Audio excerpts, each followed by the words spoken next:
Hello again, everyone, and welcome to The Untold. Today we're joined by Will Donahue, a name that has become synonymous with the new generation of America First conservatism. At just 21 years old, Will was elected national president of the College Republicans of America in July 2021 and rapidly turned it into one of the most active and combative youth organizations on the right, sitting at the same table alongside President of the United States Donald Trump.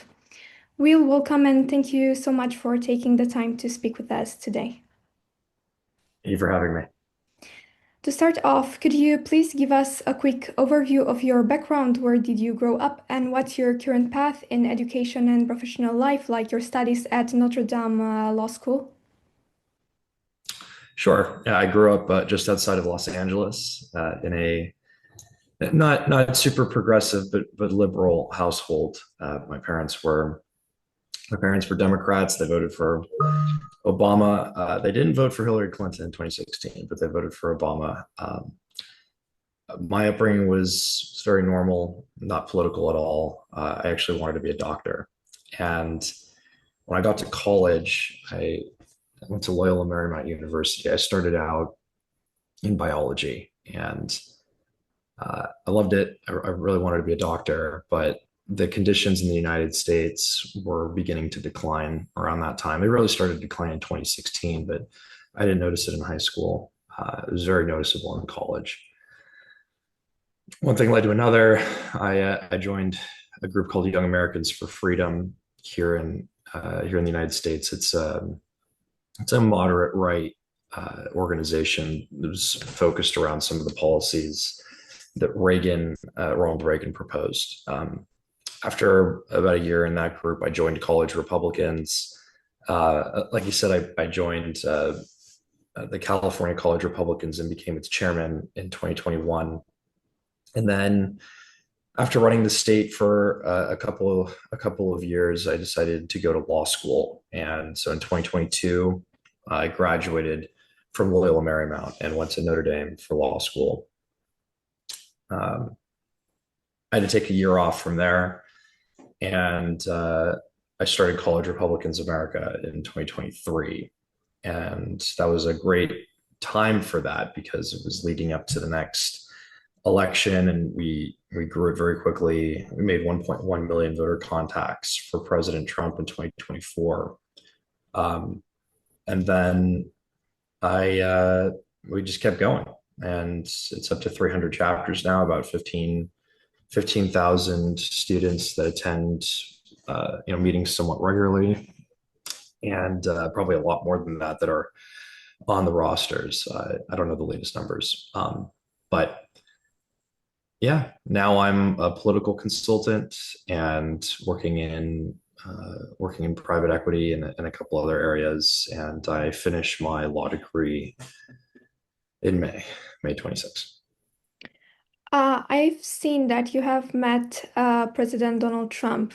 Could you please give us more insight on your meeting with the president? The president's time is very valuable, but I got to tell him a little bit about what we're doing with the college Republicans, and he was very pleased.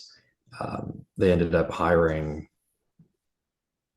I don't know, several dozen of our students to work directly for the Trump campaign. We now have uh, probably probably about 40 working in the administration now in various positions. Some are working for the Navy, some are working for the Department of Interior, Department of War now. It used to be Department of Defense.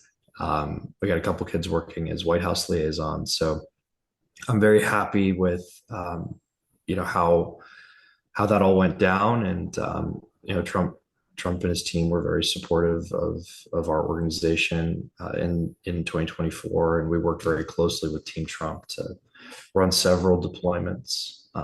Our One of our larger one-day deployments was in Pennsylvania with Team Trump. But yeah, no, great. It was great to meet him. It was great to talk to him. He's very, very kind in person. I've seen that you've mentioned Ben Shapiro, Ted Cruz, and the neocon moderate right for targeting Tucker Carlson. What specific criticism from these figures do you see as unproductive, and how do you believe this infighting is damaging the conservative movement's momentum? So a lot of this controversy came from Tucker Carlson hosting a controversial figure here on the right. His name's Nick Fuentes, and as a journalist, I think Tucker has more than a right to interview whoever he'd like. He interviewed Vladimir Putin. He interviews everybody.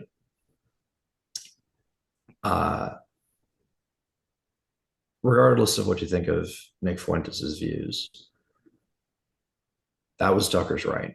And Tucker is one of the most important figures on the right here. I think he's honest about a lot of issues that some people are unwilling to talk about.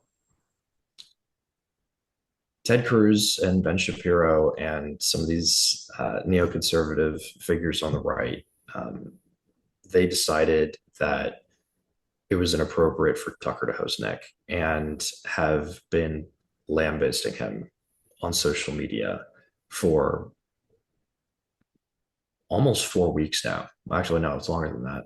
It's about 6 weeks now. They've been going after him.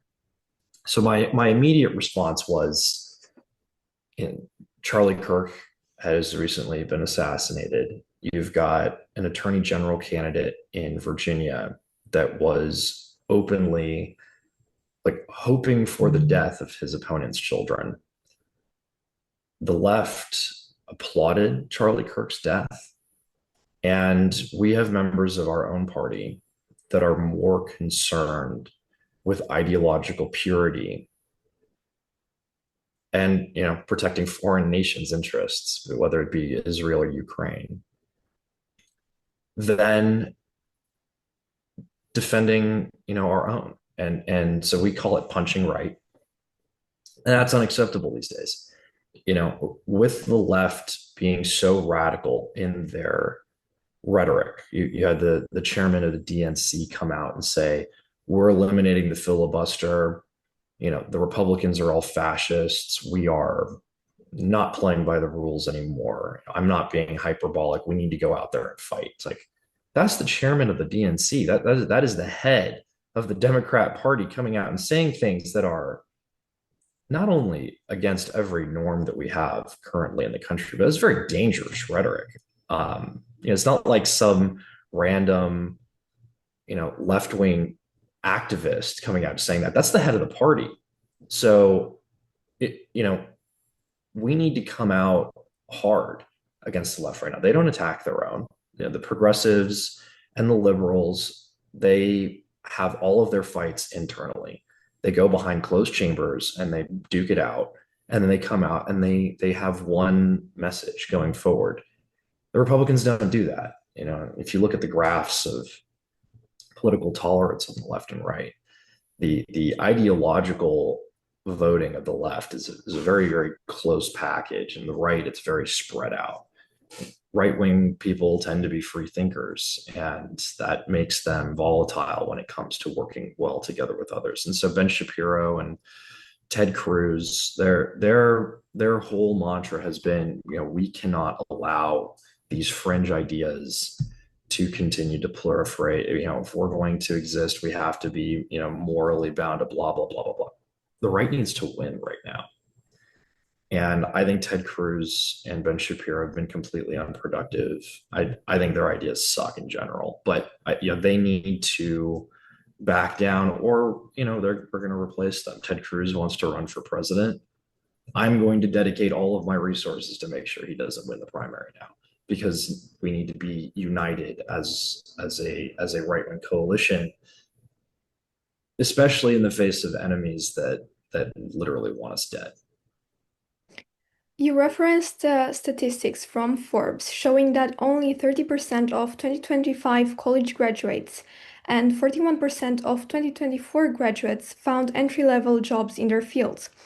How has this underemployment trend impacted college Republican chapters, and what role do you see the student organizations playing in pushing for economic reforms? Good question. Um, so, I criticized President Trump not too long ago here because our students are not getting the types of resources that they need. We've got, I think it was about 480,000 ish H-1B visas that were approved in 2024. You've got 2 million graduates. Well, if only 30% of our graduates are getting jobs and you're bringing in almost 500,000 H-1B visas, that's a lot of students in America that aren't getting jobs that we're handing to foreigners. And America is known as a melting pot. We are a very multicultural country, but that's not our job, right? Every other country in the world protects its own citizens first. The fact that America doesn't, out of some, multicultural ideology, I think is sickening. And so a lot of our students couldn't get jobs last year. We did the best we could to start putting them into private and public sector jobs. I run a company on the side that works on headhunting. And, truth is we were just struggling because job openings have been plummeting. If you look at Indeed's job openings, they've fallen to a degree that they're matching the lowest point of COVID. So the economy is starting to struggle. Kids are struggling to find jobs, and we are putting them in places as fast as we can. I think the actual staffing element of that is good for a few kids, but it's not enough to help the organization as a whole. And that's partly just because of our volume and partly because we're still a relatively new organization. We're not that established yet. We've only been around for about 2.5 years. So we're doing the best we can. I think our voice is much more impactful than our ability to staff at this point in time. And I've been very vocal that I don't like the idea of 50-year mortgages recently. I put out several tweets that got quite a bit of attention about our housing crisis. 1950, the average age of a home purchase was 25 years old in America. That's kind of what America is known for, is that we're the land of opportunity. You can come here and buy a home on a single income in a couple of years. That's gone. That's dead. At a minimum, a well-paying job in the United States will buy a home in 28 and a half years. They are now expecting it's going to be over 40 years before Gen Z can afford a home. That's absurd. The fact that we will not be able to buy homes to raise families in, that may be a trend that is normal around the world. I know a lot of the world lives in apartments. That's not the United States. And as a leader in the youngest generation, I want to ensure that we get the same opportunities that our parents and grandparents and our ancestors did. So the solution was 50-year mortgages. It's like, no, you're going to force us to pay on a $500,000 home. We're going to end up paying over $1 million in interest to the banks. That's unacceptable, right? You need to bring down the price of housing. People shouldn't have to work for 30 years to pay off a mortgage. 1950, people could pay off a mortgage in less than 10 years. There's a 25-year mortgage, you paid it off in less than 10 years. So, the only people that win with a 50-year mortgages are the banks and private equity holders and, the people that are selling homes. It doesn't help home buyers.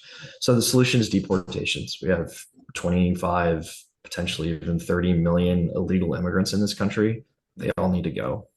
They need to come in the right way. Every other country outside of Europe at this point respects their borders. They don't allow people to just come into their country without going through the process and earning it. Right? We have an O1 visa process for the most talented people, Olympians, doctors, professionals. We should probably expand that. If the best and brightest in the world want to come to the United States, then great. Those types of numbers don't affect your economy. We're talking about thousands. When you're letting in millions, tens of millions of people into your country, there's going to be a housing shock. So deportations need to happen. And I think we need to divert federal resources towards infrastructure grants. We need to come in and we need to employ Gen Z to build more houses. So you lower the demand and you increase the supply. I think that is the easiest way to drop the price of housing. What was the second part of your question? Now I have another question. You've mentioned that Gen Z feels that we are being replaced in the context of immigration.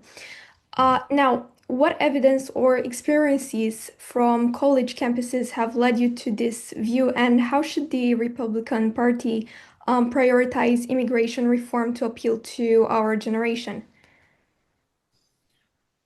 I mean, you just look at the demographics in this country, and they look completely different than they did in 1980 and 1990. When you look at the number of students that President Trump is looking to bring in, some of the latest figures was 600,000 Chinese students. China is our biggest enemy on the world stage right now. I don't understand why we are insisting on taking students or taking seats in colleges away from American students to train our enemies, especially when they're just going to go home and use that knowledge against us. It just doesn't make any sense to me. Our unwillingness to deport people and our willingness to bring, visas in, of all the H-1B visas, something like 90% of them combined are Indians and Chinese. That's not what the United States should be doing right now. We are bringing people in from third world countries to take jobs that American students should be having, and we're putting them in seats in colleges that American students should be having. Both of those policy proposals are completely antithetical to what Trump promised us. So that's not America first. That's not MAGA. That's part of a deal that President Trump struck with the Chinese. And that's exactly what China and India want in any of their negotiations. The first thing they ask for is they want more students to be trained in America. They know that an American education is valuable. And I think Trump is selling out Gen Z in order to get things done with the economy. And so the economy isn't benefiting us and we're losing opportunities. That's a perfect storm for Gen Z to get pissed off. And so he's not listening. And I've been very vocal. A lot of people have been very vocal. And my hope is that JD Vance in some of his recent statements, it seems to me that he's starting to notice. And I think President Trump is starting to notice as well. So we just need to continue to be loud enough and let them know that that's not going to work for us. And I think, Mamdani was a wake-up call for the Republican Party. Gen Z was I think, the deciding factor to get President Trump elected. Gen Z males voted conservative. The last time 18 to 29 males voted for the Republican candidate, and the majority was Ronald Reagan. So we had a 50-year switch with Gen Z, and we are the most conservative generation probably since the silent generation. It's been 100 years since we've been this conservative. The fact that they went 80 to 90% for a socialist in New York means that Gen Z is on the same page. If you do not fight for us, we will put the other people in charge, even if they're socialists. And so I think it was a shock to the Republican Party. There are morons out there that are not paying attention to that, and they're blaming Gen Z for one thing or another, that they're weak, that they want handouts. It's like, no, they voted for Mamdani because your policies are failing us. And if you turn your policies around, then we will vote for you again. Like that is the political process. That is democracy. So that will continue, I think, unless the Republican Party fixes its problems. Regarding what you've said earlier, you noted that Gen Z elected Trump and then flipped to support Mamdani in the New York City mayoral race. What lessons should the GOP learn from Mamdani's appeal to young voters who seek radical change? We are the future, right? The boomers are dying off. They're old. Yes, they have half the wealth in this country. Gen X has a quarter of the wealth in this country, over a quarter of the wealth in this country. Gen Z despite having 18% of its population, has about 1.5% of the country's wealth. That makes us not a great group to target when all you care about is money. So the donor class gets to decide. That works sometimes, but it doesn't always work, especially when you've got Gen Alpha coming up right behind us that is objectively even more conservative than we are. The propaganda machine on social media is radicalizing the youth. Gen Alpha being the most impressionable, right? I don't know when Gen Alpha starts, but they're going to be voting, if not in the next election, the election after that. And no, I think Gen Alpha is probably going to be voting in the next election. The oldest of Gen Alpha should be voting in the next election. The boomers are only going to die off in bigger numbers. And so if you don't start listening to what the youngest generation wants, they're going to start rebelling.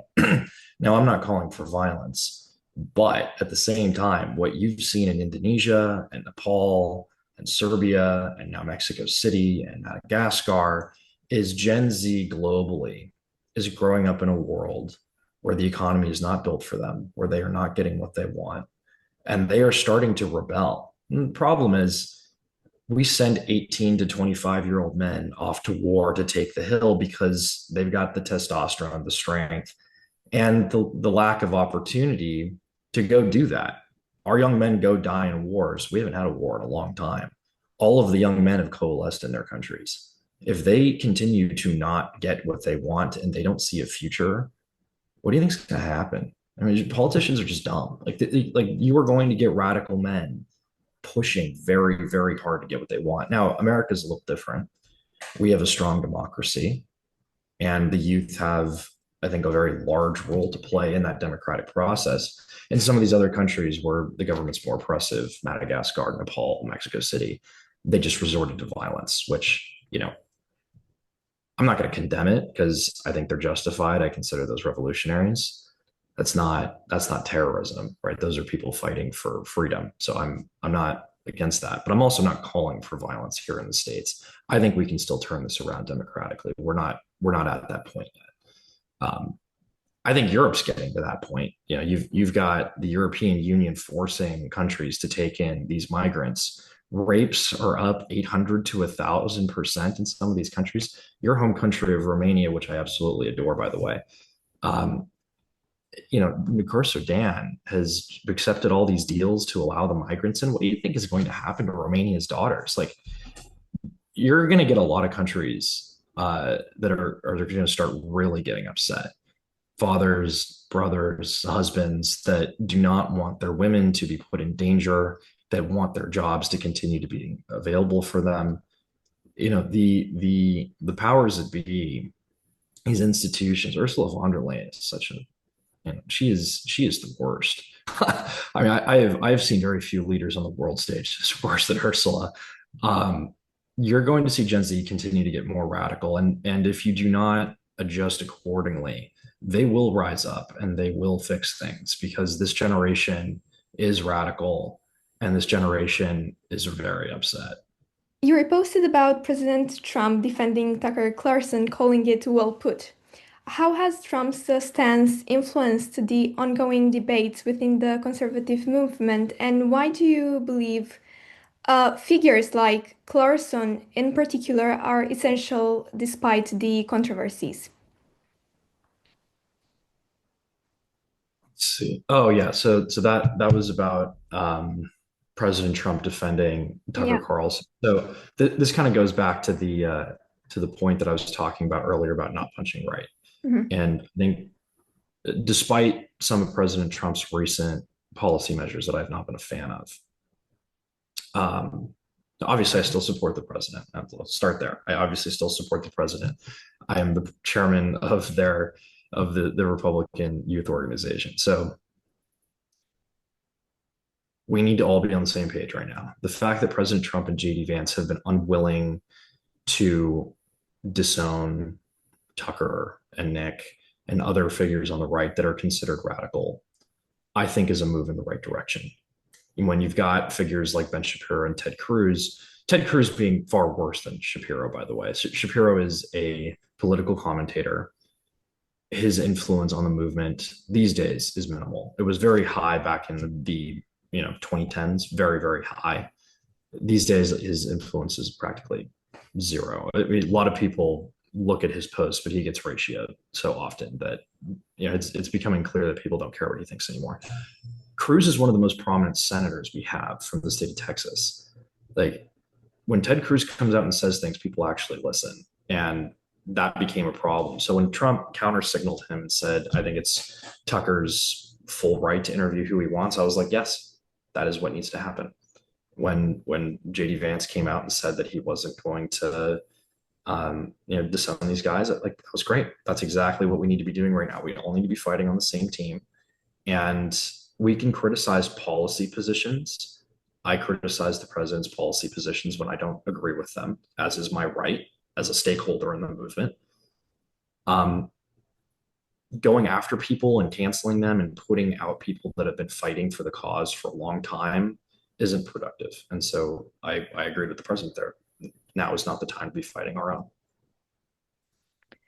Do you think the European Union could ever regain its former glory if a sovereignist right-wing politician came to power? Or maybe are we talking about a wreck that is still floating purely out of inertia until enough water gets in to sink it completely? Do I think that a right-wing candidate Yeah. could fix it, or do I think that a right-wing No, candidate if it would fix it. Yes, I do. And it would require the same measures that I'm asking for in the United States. If someone like George Simeon took over, I think mass deportations and an investment in infrastructure and manufacturing and resource development could turn Europe around. It would require a lot of strength. It would require the people allowing George to do what he needs to do. And it would require kind of a perfect storm, a wildfire across Europe. So let's say that the election of Nawrocki in Poland is a start to that. It looked like Law and Justice was going to be struggling in this last election. Nawrocki came from behind. I think his meeting with President Trump helped with that a lot. The Patriots of Poland put him back in charge, and now the sovereigntist movement that sizzled out a little bit after Simeon's loss is now reignited. Now you've got AUR with it looked like a 40%, about 40% in the last polls. They come into major power in the parliament. Sudan's completely canceled out. Romania starts turning its stuff around. And then Slovenia decides to become more conservative, and Meloni becomes more empowered to implement some of the things that she wants to do. And now you've got a whole wave across Europe. And now, National Rally and the Patriots coalition start taking over. Because I don't know how much longer Orban's going to be in power, but someone after Orban comes into power, and they're great. And now it's rushing across Europe, and France and Spain and all these other countries start taking over. And you've got a sovereigntist majority in Europe. ECR and Patriots are now the main coalition in the European Union, and someone like a George Simeon or a Meloni or someone else becomes the head of the EU. I believe we have 20 minutes left. So Sure. from the I think that could change things, but it's going to require them to actually be strong and start deporting people. That's always the hardest thing to do because the optics are terrible, of course. From the point of view of an American, what could America learn from Europeans, and what could Europe learn from America?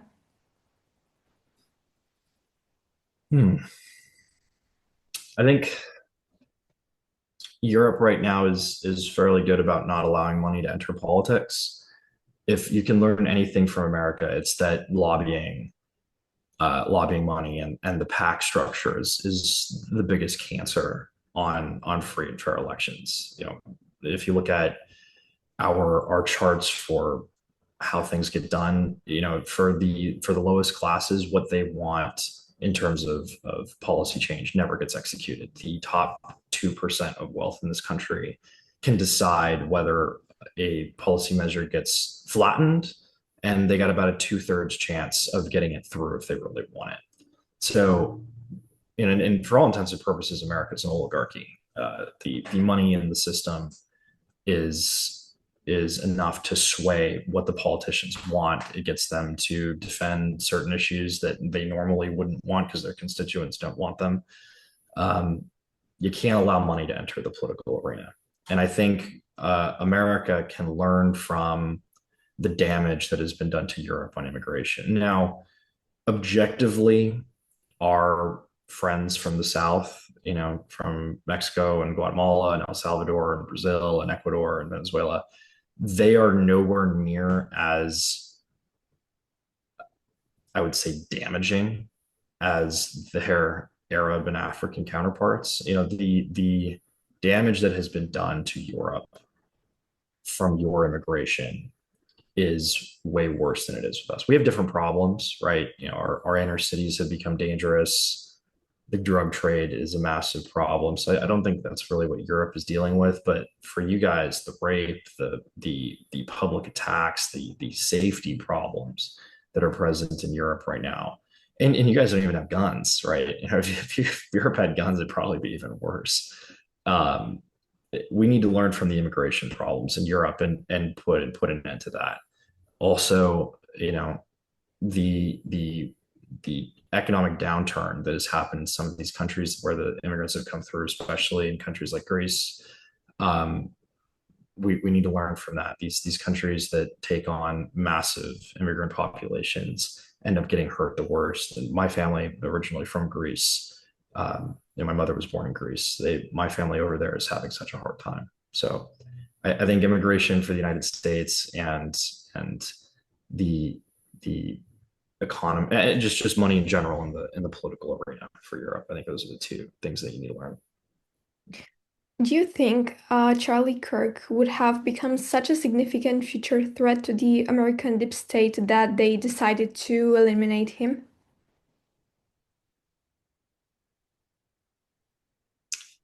I don't think he was a future threat. I think he was a present threat. Mm-hmm. Charlie Kirk was awakening something within the United States that, probably was the biggest reason turning the tide in the last election. As much as I'd like to take credit for turning Gen Z around, the truth of the matter is I didn't have large enough impact to do that. I didn't have the capacity to do that. That was Charlie Kirk. Charlie was one of my heroes, and I watched his career very closely as I built mine. His ability to rally people was the only person that could rally people like that was President Trump. Right, his ability to rally people was incredible, and he was starting to make a difference. And I think people were starting to get really concerned, and they offed him for it. Now, who was it? I don't think we know yet.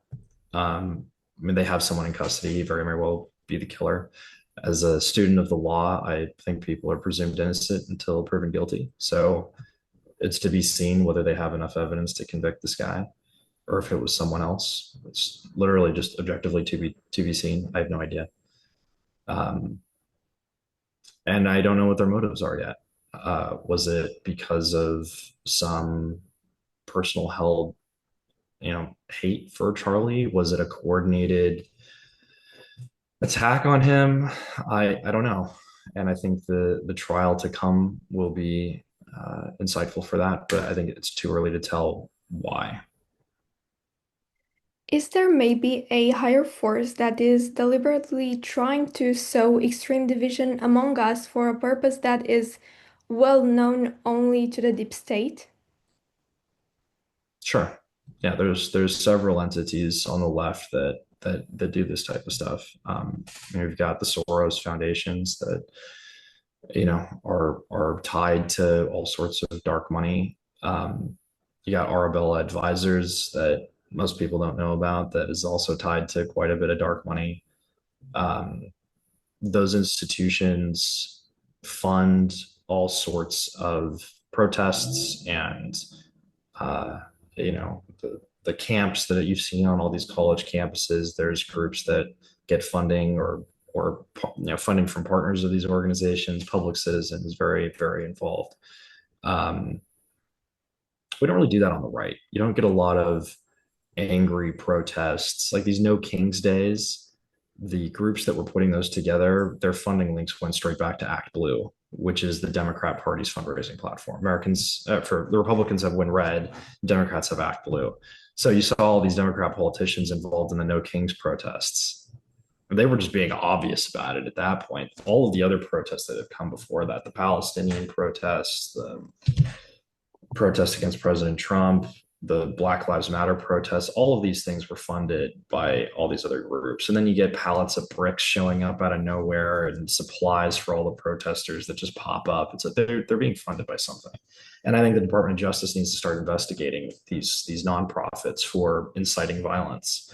And if not inciting violence, then they need to be indicted for aiding and abetting violence because they are very much involved. Um, that is a problem. So I don't think it's really even known to the deep state because America has so much on the line in terms of political donations. Um, we have things we have websites that are dedicated to political donations and transparency. That's harder to do with the nonprofits.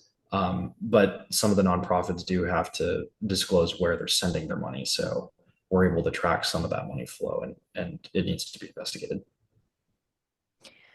Is it maybe possible to create a phenomenon similar to Turning Point USA in Romanian campuses? For example, me, as a young woman, I have always wanted to awaken the consciousness of my peers who are increasingly indoctrinated and dumbed down by the left and the globalist current. So, what advice would you give to the young leaders of the universities in Romania? I actually, AUR put together an event for me when I was in Cluj earlier this year. And that was the exact question that I received. And it was a room full of very bright young Romanian students, many of whom are now following me on socials. And I talk to them somewhat regularly because I have such a love for Romania and its people now. I would love to see an organization start up either through the party or just a nonprofit organization dedicated to conservative values that does something similar to Turning Point. And I think we're actually going to do that. So I'm thinking about starting. Like, I'm more than thinking about it. We're planning on starting an international youth organization um, that brings in some of the parties and also other nonprofit groups to link all of the international young students together under a single banner.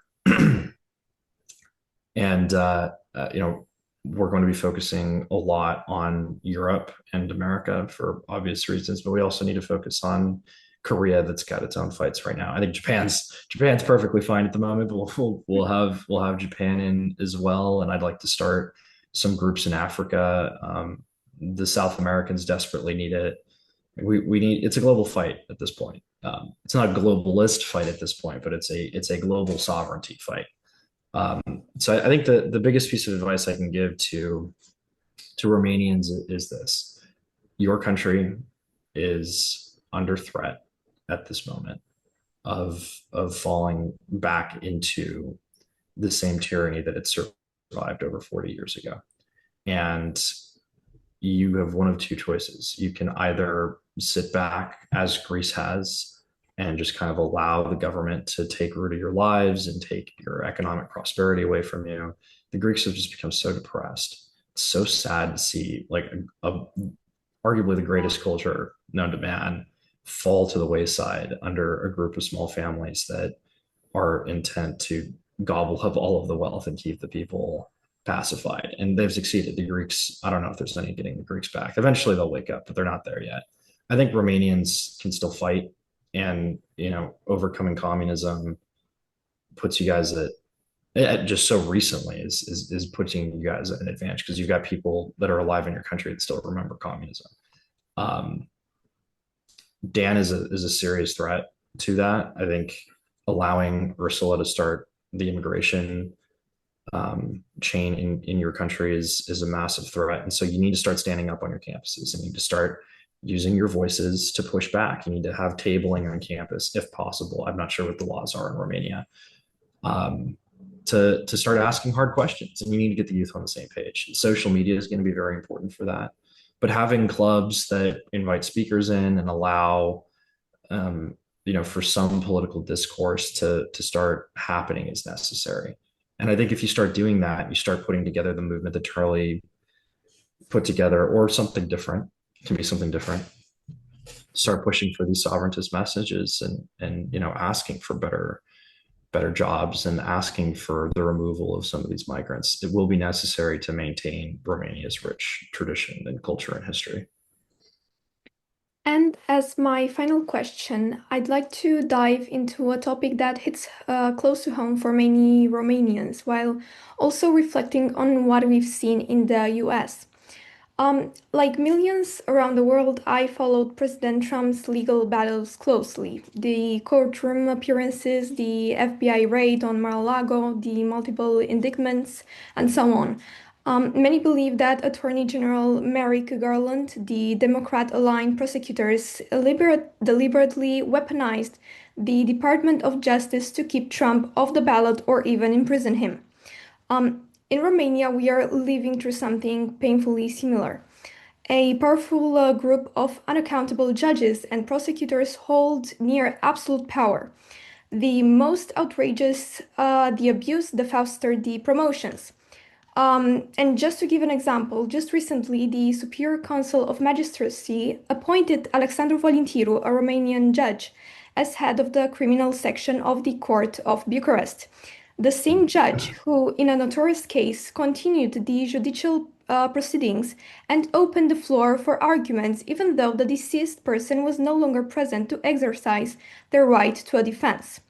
So, in Romania, even the dead are being abused right now. My question is the following. The US has some safeguards Romania lacks. Do you believe the American system is still healthy enough to resist capture, or are we already seeing warning signs that should worry us all? I would say that overall, the United States judicial system is still incredibly strong. Um, you know, the Supreme Court has always been a point of controversy. It wasn't until the 1950s, I think it was around the 1950s, Cooper v. Aaron, that the branches, fully ceded to, the judicial branch's power of review. Um, Now, these are also unaccountable judges, but the norms in the United States have been such that if the Supreme Court goes too far, we have checks and balances where the president has executive review as well. It is the duty of the president of the United States to faithfully execute the laws. So at the end of the day, even if the Supreme Court says something, because they don't have the power of the sword or the purse, they really can't do anything. So it relies on the other branches agreeing with the Supreme Court's decision. Um, these smaller judges, these circuit judges or even district judges, they have some power, but they don't have the power over the executive branch that they think they do. And I think America is working out some of those problems right now, and they're creating precedent for allowing both the legislature and the executive branch to have more leeway over what they need to do. We call it judicial deference. Um, that fight is continuing in the United States, and I think what happened, to President Trump is definitely concerning. The lawfare is definitely concerning, but at the same time, the system was strong enough to kind of overcome it. I think because we allow felons to run for president and there's not a separate system that prevents them from being able to do what they need to do, the people's voice was still heard and President Trump was elected regardless. Now, what happened with Georgescu in Romania was completely unacceptable. And thankfully, you had a strong leader like George Simeon that was able to step in. But Romania's definitely got some judicial fights ahead of them that they need to work out. And would a system similar to the United States help Romania? Maybe. I think every country is different. I don't know if you can really replicate what's happened in the United States because we've got 250 years of judicial battles that led up to where we're at right now. And the system is by nowhere near perfect. The judicial system will never be perfect, but it is still strong in my opinion. I still believe in the judicial system. And when the time comes that I no longer believe in the judicial system, I will be very vocal about it. Will, thank you so much for joining me today. Have a nice day. Thank you for having me, Maria. Great to meet you.